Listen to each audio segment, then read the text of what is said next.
নমস্কাৰ মৰমৰ ছাত্ৰ ছাত্ৰীসকল, জেন এডুকেশ্যন চেনেলটোলৈ তোমালোকক স্বাগতম জনাইছোঁ।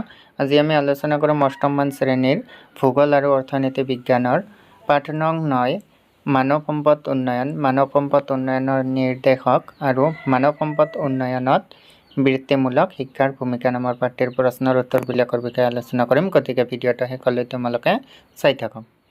ছাত্ৰ ছাত্ৰীসকল, এইবাৰ চোৱা তোমালোকে অনুশীলনীত আছে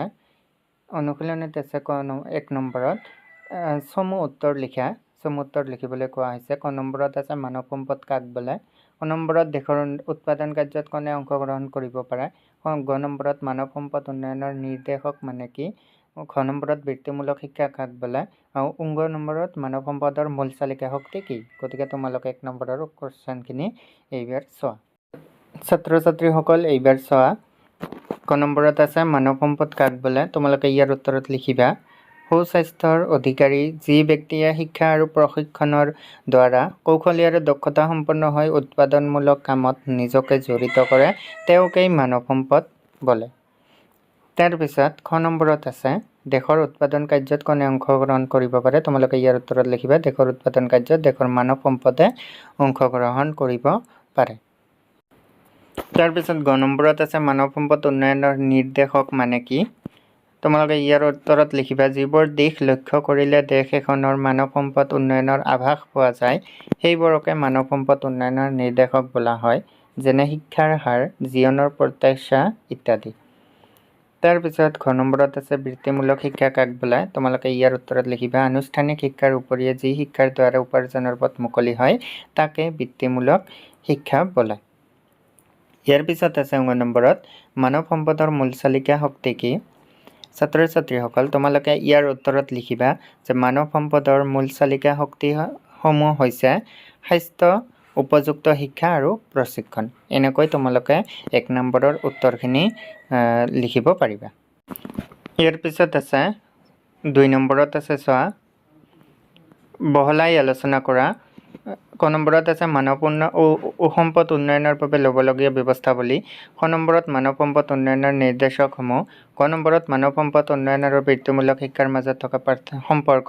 আৰু ঘ নম্বৰত বৃত্তিমূলক শিক্ষাই কিদৰে নিবনুৱা সমস্যা লাঘৱ কৰাত সহায় কৰে। গতিকে তোমালোকে 2 নম্বৰৰ এনচাৰখিনি এইবাৰ চোৱা।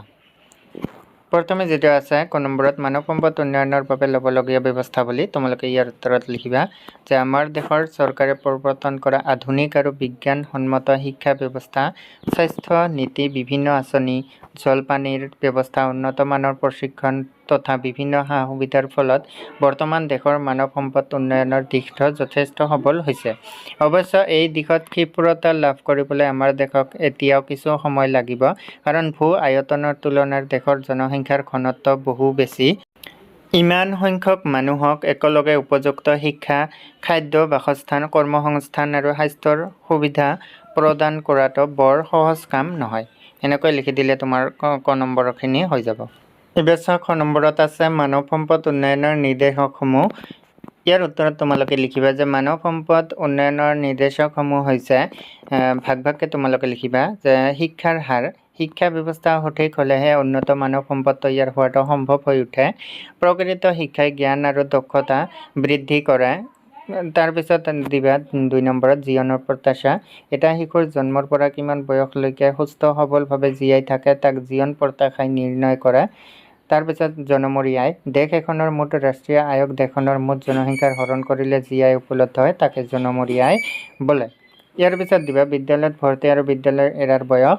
প্ৰাথমিক স্তৰৰ পৰা উচ্চ শিক্ষাৰ স্তৰ পৰ্যন্ত বিদ্যালয় মহাবিদ্যালয়সমূহত ছাত্ৰ ছাত্ৰীৰ ভৰ্তিকৰণৰ হাৰ উচ্চ আৰু বিদ্যালয় আৰু মহাবিদ্যালয় এৰাৰ হাৰ নিম্ন হোৱাটো মানৱ সম্পদ উন্নয়নৰ এটা উল্লেখযোগ্য দিশ। ইয়াৰ পিছত শেষত দিবা প্ৰতিষেধক টীকাকৰণৰ হাৰ। প্ৰতিষেধক টীকাকৰণে শিশুৰ স্বাস্থ্য সুৰক্ষা প্ৰদান কৰাৰ লগতে দীৰ্ঘজীৱী কৰি তোলে।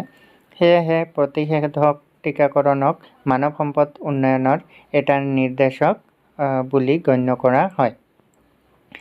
তাৰপিছত আছে গ নম্বৰত মানৱ সম্পদ উন্নয়ন আৰু বৃত্তিমূলক শিক্ষাৰ মাজত থকা সম্পৰ্ক। তোমালোকে ইয়াৰ উত্তৰত লিখিবা যে প্ৰচলিত শিক্ষণ ব্যৱস্থাই আমাক আত্মনিৰ্ভৰশীল কৰি গঢ়ি তুলিব পৰা নাই। গতিকে এতিয়া আমাক এনে শিক্ষাৰ প্ৰয়োজন হৈ পৰিছে যি শিক্ষাই প্ৰতিজন ব্যক্তিক উৎপাদনৰ ক্ষেত্ৰত নিৰ্ভৰশীল কৰি গঢ়ি উলিব পাৰে। এই কাৰণেই বৃত্তিমূলক শিক্ষাৰ প্ৰয়োজনীয়তা আহি পৰিছে। জীৱন ধাৰণৰ বাবে ব্যক্তি এজনে যি কাম কৰে তাকে সেই মানুহজনৰ বৃত্তি বুলি কোৱা হয়। কোনো ব্যক্তিয়ে কাপোৰ চিলাই কৰাৰ প্ৰশিক্ষণ লৈ দৰ্জী হিচাপে জীৱিকা অৰ্জন কৰিলে সেইটোৱেই হ'ব তেওঁৰ বৃত্তি। তাৰপিছত ঘ নম্বৰত আছে বৃত্তিমূলক শিক্ষাই কিদৰে নিবনুৱা সমস্যা লাঘৱ কৰাত সহায় কৰে। ইয়াৰ উত্তৰত হ'ব নিবনুৱা সমস্যা বুলিলে ব্যক্তিৰ কৰ্মহীন অৱস্থাক বুজায়।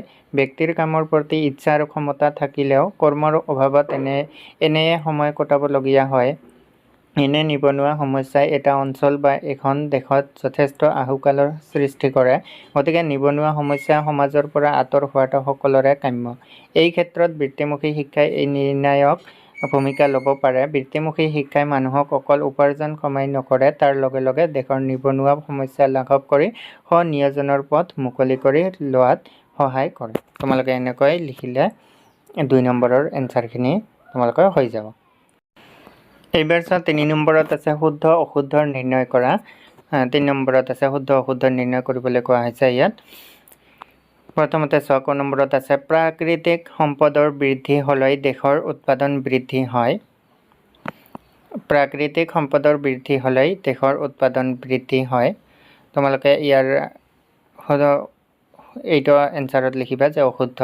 ক নম্বৰৰ কোৱেশ্চনটো অশুদ্ধ হয়। প্ৰাকৃতিক সম্পদৰ বৃদ্ধি হ'লে দেশৰ উৎপাদন বৃদ্ধি হয়, এইটো অশুদ্ধ হয়। তাৰপিছত মানুহ মাত্ৰাই মানৱ সম্পদ নহয়। গতিকে মানুহ মাত্ৰাই মানৱ সম্পদ নহয়, এইটো কোৱেশ্চন হ'ব শুদ্ধ। তোমালোকে মনত ৰাখিবা এইটো শুদ্ধ হয়, শুদ্ধ বুলি লিখি দিবা। তাৰপিছত আছে গ নম্বৰত জনসংখ্যা বৃদ্ধিয়ে মানৱ সম্পদৰ বৃদ্ধি হোৱা নুবুজায়। জনসংখ্যা বৃদ্ধিয়ে মানৱ সম্পদৰ বৃদ্ধি হোৱা নুবুজায়। গতিকে এইটো কোৱেশ্চন শুদ্ধ হয়, মনত ৰাখিবা। তাৰপিছত আছে ঘ নম্বৰত উচ্চ জীৱন প্ৰত্যাশাই অনুন্নত মানৱ সম্পদক সূচায়। উচ্চ জীৱন প্ৰত্যাশাই অনুন্নত মানৱ সম্পদক সূচায়, এইটো কোৱেশ্চন হ'ব অশুদ্ধ। তোমালোকে মনত ৰাখিবা, অশুদ্ধ বুলি দি দিবা এইটো কোৱেশ্চন। তাৰপিছত আছে 9 নম্বৰত ৰাষ্ট্ৰীয় আয়ৰ বৃদ্ধিয়ে দেশ এখন স্বাৱলম্বী হোৱাত সহায় কৰে। গতিকে ৰাষ্ট্ৰীয় আয়ৰ বৃদ্ধিয়ে দেশ এখন স্বাৱলম্বী হোৱাত সহায় কৰে, এইটো কোৱেশ্চন তোমালোকে লিখিবা শুদ্ধ বুলি। ৰাষ্ট্ৰীয় আয়ৰ বৃদ্ধিয়ে দেশ এখন স্বাৱলম্বী হোৱাত সহায় কৰে, শুদ্ধ বুলি লিখিবা। তাৰপিছত প্ৰথম 6 নম্বৰত আছে জন্মকালীন শিশুৰ মৃত্যুৰ হাৰে মানৱ সম্পদ উন্নয়নত বাধাৰ সৃষ্টি কৰে। গতিকে প্ৰথম 6 নম্বৰত যিটো কোৱেশ্চন দিছে জন্মকালীন শিশুৰ মৃত্যুৰ হাৰে মানৱ সম্পদ উন্নয়নত বাধাৰ সৃষ্টি কৰে, এইটো কোৱেশ্চন শুদ্ধ হ'ব, তোমালোকে মনত ৰাখিবা। গতিকে এনেকৈ লিখি দিলে তোমালোকৰ 3 নম্বৰৰ শুদ্ধ অশুদ্ধৰ এনচাৰখিনি হৈ যাব। মই কিতাপতে কৰি দিছোঁ তোমাৰ সুবিধাৰ কাৰণে। ইয়াৰ পিছত আছে 4 নম্বৰত চোৱা খালী ঠাই পূৰ কৰা। খালী ঠাই পূৰ কৰিবলৈ কোৱা হৈছে। প্ৰথমতে আছে এখন দেশৰ উৎপাদন প্ৰক্ৰিয়াৰ এক অন্যতম কাৰক হ'ল দেশ, য'ত অংশগ্ৰহণ কৰিব পাৰে একমাত্ৰ দেশ। ইয়াত খালী ঠাইত কি বহিব লিখিবলৈ কোৱা হৈছে। তোমালোকে প্ৰথমতে চোৱা এখন দেশৰ উৎপাদন প্ৰক্ৰিয়াৰ এক অন্যতম কাৰক হ'ল শ্ৰম। তোমালোকে শ্ৰমটো খালী ঠাইত বহাই ল'বা, য'ত অংশগ্ৰহণ কৰিব পাৰে একমাত্ৰ মানুহে। তোমালোকে ইয়াত লিখিবা মানুহে বুলি। গতিকে 1 নম্বৰখিনি তোমালোকৰ ক নম্বৰখিনি হৈ যাব। এখন দেশৰ উৎপাদন প্ৰক্ৰিয়াৰ এক অন্যতম কাৰক হ'ল শ্ৰম, য'ত অংশগ্ৰহণ কৰিব পাৰে একমাত্ৰ মানুহে। মই কিতাপতে লিখি দিছোঁ তোমালোকৰ সুবিধাৰ কাৰণে। তাৰপিছত খ নম্বৰত আছে দেশ আয়ৰ বৃদ্ধিয়ে এখন দেশ হোৱাত সহায় কৰে। গতিকে ইয়াত তোমালোকে লিখিবা ৰাষ্ট্ৰীয় আয়ৰ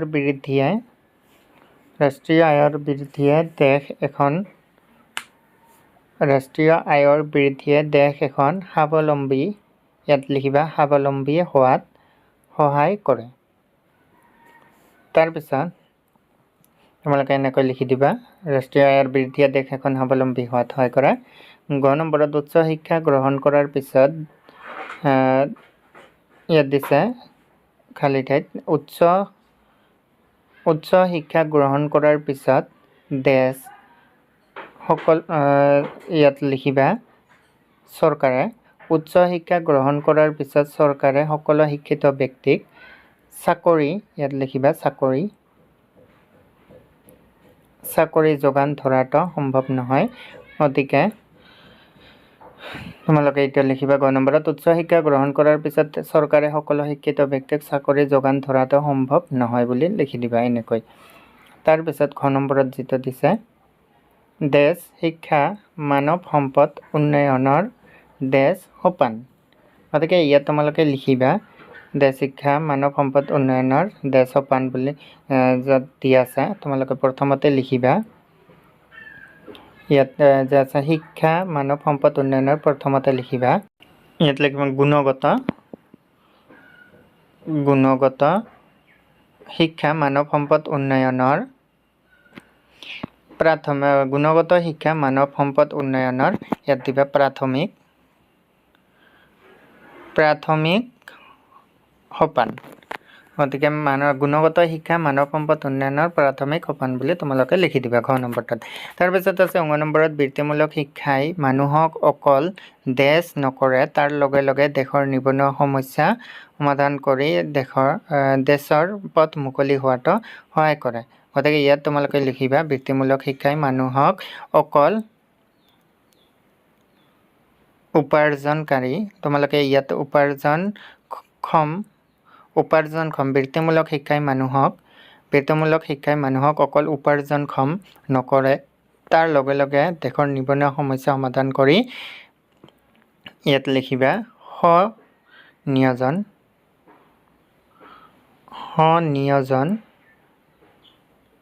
স্বনিয়োজনৰ পথ মুকলি হোৱাত সহায় কৰে। এনেকৈ তোমালোকে লিখি দিবা। প্ৰথমত তাত লিখিবা উপাৰ্জনক্ষম তাৰপিছত তাত লিখি দিবা স্বনিয়োজনৰ পথ মুকলি হোৱাত সহায় কৰে। এনেকৈ লিখি দিলে তোমালোকৰ 4 নম্বৰৰ এনচাৰটো হৈ যাব। ছাত্ৰ ছাত্ৰীসকল এইবাৰ 5 নম্বৰত দিয়া আছে চমু টকা লিখা। চমু টকা লিখিবলৈ কোৱা হৈছে। ক নম্বৰত আছে মানৱ সম্পদ, নম্বৰত মানৱ সম্পদ উন্নয়ন, নম্বৰত মানৱ সম্পদ উন্নয়নৰ নিৰ্দেশক আৰু ঘ নম্বৰত বৃত্তিমূলক শিক্ষা। গতিকে তোমালোকে 5 নম্বৰৰ এনচাৰখিনি এইবাৰ চোৱা। প্ৰথমতে আছে ক নম্বৰত মানৱ সম্পদ। তোমালোকে ইয়াৰ উত্তৰত লিখিবা সুস্বাস্থ্যৰ অধিকাৰী যি ব্যক্তিয়ে শিক্ষা আৰু প্ৰশিক্ষণৰ দ্বাৰা কৌশলী আৰু দক্ষতা সম্পন্ন হৈ উৎপাদনমূলক কামত নিজকে জড়িত কৰে তেওঁৱেই মানৱ সম্পদ হিচাপে পৰিগণিত হ'বলৈ হ'লে মানুহে উন্নতমানৰ জীৱন নিৰ্বাহৰ বাবে প্ৰয়োজনীয় শিক্ষা প্ৰশিক্ষণ প্ৰাপ্ত হোৱাৰ লগতে সুস্বাস্থ্যৰ অধিকাৰী হ'ব লাগিব। ইয়াৰ পিছত খ নম্বৰত আছে মানৱ সম্পদ উন্নয়ন। তোমালোকে ইয়াৰ উত্তৰত লিখিবা যে মানৱ সম্পদ উন্নয়ন মানে মানুহক সম্পদলৈ উন্নতিকৰণ অৱস্থা বা মানৱ সম্পদৰ বিকাশ সাধন কৰা। দেশ এখনত কেৱল জনসংখ্যা বৃদ্ধি হ'লেই মানৱ সম্পদৰ উন্নয়ন নহয়, স্বাস্থ্য উপযুক্ত শিক্ষা আৰু প্ৰশিক্ষণৰ দ্বাৰা মানৱ সম্পদৰ বিকাশ সাধন কৰিব পাৰি। ইয়াৰ লগতে দেশৰ উৎপাদন কাৰ্যত প্ৰক্ৰিয়াত ব্যক্তিজন প্ৰত্যক্ষ বা পৰোক্ষভাৱে জড়িত হ'ব লাগিব। তাৰপিছত গ নম্বৰত আছে মানৱ সম্পদ উন্নয়নৰ নিৰ্দেশক। তোমালোকে ইয়াৰ উত্তৰত লিখিবা যে মানৱ সম্পদ উন্নয়ন মানে মানুহক সম্পদলৈ উন্নতিকৰণ অৱস্থা বা মানৱ সম্পদৰ বিকাশ সাধন কৰা। যিবোৰ দিশ লক্ষ্য কৰিলে দেশ এখনৰ মানৱ সম্পদ উন্নয়নৰ আভাস পোৱা যায় সেইবোৰক মানৱ সম্পদ উন্নয়নৰ নিৰ্দেশক বোলা হয়। যেনে শিক্ষাৰ হাৰ, জীৱনৰ প্ৰত্যাশা, জনমূৰি আয়, বিদ্যালয়ত ভৰ্তি আৰু বিদ্যালয় এৰাৰ বয়স, প্ৰতিষেধক টিকাকৰণৰ হাৰ ইত্যাদি। ইয়াৰ পিছত আছে ঘ নম্বৰত বৃত্তিমূলক শিক্ষা। তোমালোকে ইয়াৰ উত্তৰত লিখিবা যে আনুষ্ঠানিক শিক্ষাৰ উপৰিও যি শিক্ষাৰ দ্বাৰা উপাৰ্জনৰ পথ মুকলি হয় তাকে বৃত্তিমূলক শিক্ষা বোলে। প্ৰচলিত শিক্ষণ ব্যৱস্থাই আমাক আত্মনিৰ্ভৰশীল কৰি গঢ়ি তুলিব পৰা নাই। গতিকে এতিয়া আমাক এনে শিক্ষাৰ প্ৰয়োজন হৈ পৰিছে যি শিক্ষাই প্ৰতিজন ব্যক্তিক উৎপাদনৰ ক্ষেত্ৰত নিৰ্ভৰশীল কৰি গঢ়ি তুলিব পাৰে। এই কাৰণেই বৃত্তিমূলক শিক্ষাৰ প্ৰয়োজনীয়তা আহি পৰিছে। গতিকে তোমালোকে এনেকৈ লিখি দিলে চমু টকাখিনিৰ এনচাৰ হৈ যাব। মই সৰুকৈ দি দিছোঁ, তোমালোকে এইখিনি লিখি ল'বা ভালকৈ। ছাত্ৰ ছাত্ৰীসকল আজিৰ ভিডিঅ'টা এইখিনিয়েই। ভিডিঅ'টো যদি ভাল লাগিছে তেন্তে লাইক এটা কৰি দিব আৰু ধুনীয়াকৈ কমেণ্ট এটা কৰি জনাব ভিডিঅ'টো কেনে লাগিছে।